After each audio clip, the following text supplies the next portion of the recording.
तो देश की बहस में हम बात कर रहे हैं रोहिंग्या मुसलमानों पर। एक एप्लीकेशन डाली गई है, एक पिटीशन डाली गई है, एप्लीकेशन नहीं पिटीशन डाली गई है, जिस पर 25 मार्च को सुनवाई होगी। इसमें यह कहा जा रहा है कि रोहिंग्या मुसलमानों को भारत में शरणार्थियों का दर्जा दिया जाए। रोहिंग्या मुसलमान कितने खतरनाक है ये सब लोग जानते हैं। कोई देश उन्हें अपने यहाँ लेने को राजी नहीं है। म्यांमार में जहाँ के वहाँ रहने वाले हैं, वहाँ पर उन्होंने एक खूनी संघर्ष मचा दिया था, जिसके बाद सरकार को उन पर कार्रवाई करने पर मजबूर होना पड़ा। सबसे पहले देखते हैं अनिल विज, हरियाणा के मंत्री, उन्होंने क्या कहा है रोहिंग्या मुसलमानों के बारे में। उन्होंने साफ कह दिया है भारत कोई धर्मशाला नहीं। उनके बारे में जानकारी एकत्रित की जा रही है और यथोचित कार्रवाई की जाएगी। निश्चित तौर पर भारत एक धर्मशाला तो है नहीं कि जिसका दिल करे आके यहाँ पे आके रुक जाए और ठहरने लग जाए, तो उसका हम इंतजाम करेंगे।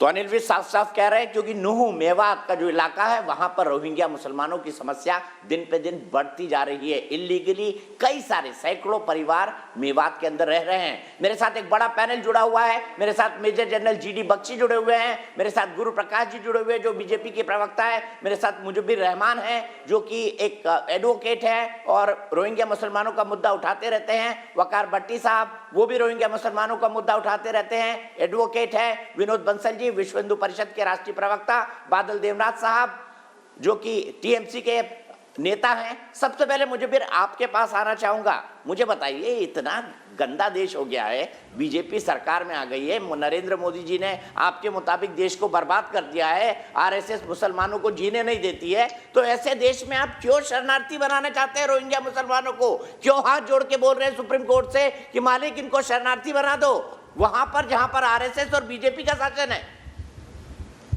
दीपक जी, मैं आपके सवाल का बिल्कुल जवाब दूंगा, लेकिन मैं पहले बता दूं हमारे यहाँ एक कहावत है कि वासुदेव कुटुंबकम। जब आप कह रहे हैं कि रोहिंग्या मुसलमान, सुन लीजिए ना, ये सुन लीजिए, बड़ी जल्दी याद आ गया आपको, बड़ी जल्दी याद आ गया आपको। चुप रहिए। जब तो आप पाकिस्तान क्यों मांग लिया था आपके बाप दादाओं ने? पाकिस्तान क्यों मांग लिया था? बात सुन लीजिए, पूरी बात सुनिए। अरे आपके बाप दादाओं ने पाकिस्तान क्यों मांग लिया था? वसुदेव कुटुंबकम था तो आपके बाप दादाओं ने पाकिस्तान क्यों मांग लिया था? बताइए ना मुझे भी रहमान, आपके बाप दादाओं ने पाकिस्तान क्यों मांग लिया था अगर वसुदेव कुटुंबकम था तो? आज आपको वसुदेव कुटुंबकम याद आ रहा है?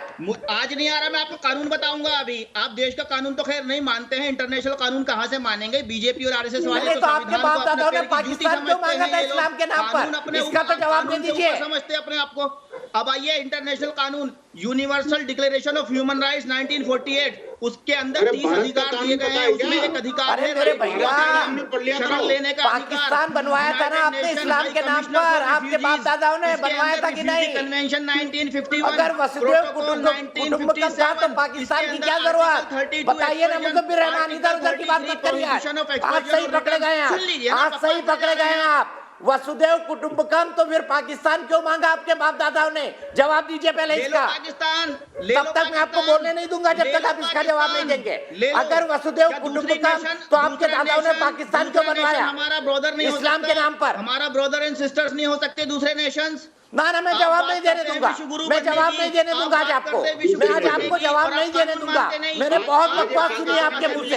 अगर वसुदेव कुटुंबकम तो आपके बाप दादाओं ने पाकिस्तान क्यों मांगा? देश को मैं सीधे जनरल बख्शी के पास चलता हूँ। जनरल बख्शी, मैं इनको जवाब नहीं देने दूंगा क्योंकि ये आज वसुदेव कुटुंबकम की बात कर रहे हैं। तो इनके बाप दादाओं ने धर्म के नाम पर पाकिस्तान क्यों मांगा? तब इनको वसुदेव कुटुंबकम याद नहीं आ रहा था। मुझे फिर रहमान का आवाज नहीं, सिर्फ जनरल बख्शी का आवाज जाएगा।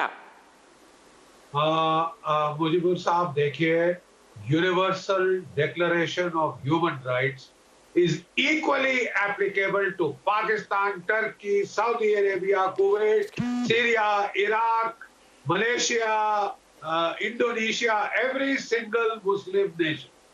It is universal, right? Universal Declaration of Human Rights is applicable to all the Muslim nations also. Number one, एक उम्मा का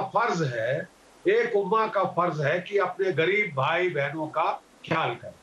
जो उम्मा है, इस्लामिक उम्मा, जो तुर्की में है, जो इराक में है, जो सऊदी अरेबिया जैसे अमीर मुल्कों में है, वो अपने दरवाजे क्यों नहीं खोलते? वो अरे वो यूनिवर्सल खोलते कि नहीं डिक्लेरेशन खोलते? ऑफ ह्यूमन तुम क्यों नहीं राइट्स खोलते? वो तुम क्यों भिखारी नहीं हो क्या? पढ़ते? तुमने भिखारी बना नहीं, दिया क्यों 7 नहीं साल पढ़ते? में। I'm तुम just दरवाजे क्यों asking नहीं खोल you पा a रहे? simple- भिखारी हो, a देश के simple हर question. आदमी को कटोरा पकड़ा दिया, अब दूसरे को बाहर वालों को क्या दोगे? तुमने भिखारी बना दिया। तो फिर तुम भिखारी अगर बन चुके ऐसा हो। सही तरीके से कहना तुम तो चाह रहे हो बताओ ना ना। आप? नहीं, कि हमने बिल्कुल सात कटोरा साल तुम में तोड़ना चाहते हो। बना दिया। What मेरे सवाल का जवाब नहीं देंगे प्रभु, ये टोटल बकवास है। मैं अपने एक दर्शक के पास चलता हूँ। राजेश सिंह कुशवाहा अयोध्या से, जनरल बख्शी साहब, इनको आज बोलने का अधिकार नहीं है क्योंकि इन्होंने कहा वसुदेव कुटुंबकम, लेकिन इनके बाप दादाओं ने इस्लाम के आधार पर पाकिस्तान क्यों मांगा उसका जवाब नहीं दे पा रहे हैं। सीधे राजेश सिंह कुशवाहा क्या कहेंगे? क्या रोहिंग्या मुसलमानों को जगह मिलनी चाहिए? रोहिंग्या मुसलमानों को जगह मिलनी चाहिए, ये हम नहीं सहमत हैं इस बात पे। घुसपैठिया होता है, वो देश के लिए हमेशा खतरा होता है। देश है और देश से बड़ा कुछ भी नहीं। राजनीति तो धर्म होती रहते हैं, चलते रहते हैं, लेकिन देश बड़ा होता है। देश अगर रहेगा तभी हम राजनीति करेंगे। और मानवता अपनी जगह है, लेकिन देश बड़ा की होता है, सुरक्षा पे बिल्कुल हम ठीक कोई कहा कुछ नहीं। राजेश जी आपने। सीधे गुरु प्रकाश जी के पास चलता हूं। गुरु प्रकाश जी, सरकार की इस मामले में क्या स्थिति है? और मुजब्बिर इस सवाल का जवाब क्यों नहीं दे रहे हैं कि अगर वसुदेव कुटुंबकम था तो 1947 में उनके बाप दादाओं ने पाकिस्तान क्यों मांगा? मेरे बाप दादा ने नहीं मांगा, तुम्हारे बाप दादा ने मांगा, आरएसएस ने मांगा, मुस्लिम पार्ट को अलग किया देश में से, ताकि देश के अंदर अपनी मर्जी चला सके, गुलाम बना सके। मैं आज भी हिंदुस्तान के अंदर हूँ, कल भी रहूंगा। तुम्हारे पुरखों ने मांगा था। आप चिल्ला नहीं सकते हैं, आप चिल्ला नहीं सकते हैं ऐसे। नहीं, आपसे बिल्कुल सही सवाल किया गया है, आपसे बिल्कुल सही सवाल किया गया है। वसुदेव कुटुंबकम का मतलब जानते हैं आप? सर्वे भवन्तु सुखिनः सर्वे सन्तु निरामया का मतलब जानते हैं आप? हल्के में इन का उपयोग मत किया करो आप जानते हल्के हैं। में उपयोग करते हो आप लोग, हल्के में उपयोग करते हो आप लोग। हमारा देश सर्वे भवन्तु सुखिनः सर्वे सन्तु निरामया में विश्वास करने वाले लोग हैं हम। फिर उसके बाद आपको मालूम नहीं है, नहीं खुलेंगे, आपको मालूम नहीं है, सिर्फ ऐसी खाली नारेबाजी कर रहे हो यहाँ पे आप। समझना चाहिए आपको। आप चुप रहिए, आप चुप रहिए। अभी आप बोल रहे थे, किसी ने बोला, अभी आप बोल रहे थे, किसी ने बोला ये हस्तक्षेप करना बंद करो, हस्तक्षेप करना बंद करो। आप दूसरे के बीच में मत बोलो, दूसरे के बीच में मत बोलो आप। यही दिक्कत है आपकी, यही दिक्कत है आपकी। आप दूसरे के बीच में बोलते हो। आपके पास ना कोई तर्क है ना कोई तथ्य है, बीच में बोलते हो आप, बीच में बोलते हो आप। आपके पास कोई तर्क नहीं है, आपके पास कोई तथ्य नहीं है। शांत हो जाओ आप, शांत हो जाओ आप। मुजब्बिर रहमान का गुरु प्रकाश जी आपको कंफ्यूज करना है 30 सेकंड में। अफसोस मेरे पास आज वक्त थोड़ा कम है। सिर्फ गुरु प्रकाश जी की आवाज।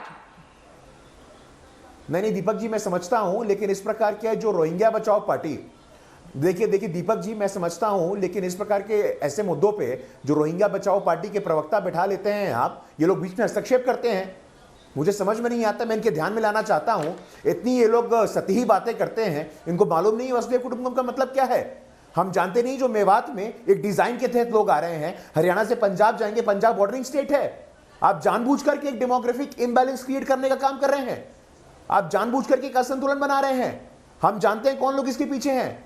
विपक्ष वोट बैंक में बनाना चाहता है। ममता दीदी का देखा हम लोगों ने सामने, मानव तस्करी हो रहा है। और अगर अनिल विज जी कहते हैं तो आप लोग को आपत्ति होती है। मैं आपके ध्यान में लाना चाहता हूं, जोगेंद्रनाथ मंडल याद है आप लोगों को? मैं गुरु प्रकाश जी आपको यही रोकूंगा। अंत में चलते चलते मैं आपको बता देता हूं, क्या रोहिंग्या मुसलमान देश के लिए खतरा है? 94% लोग ये मानते हैं कि हाँ एक खतरा है। सीधे ब्रेक।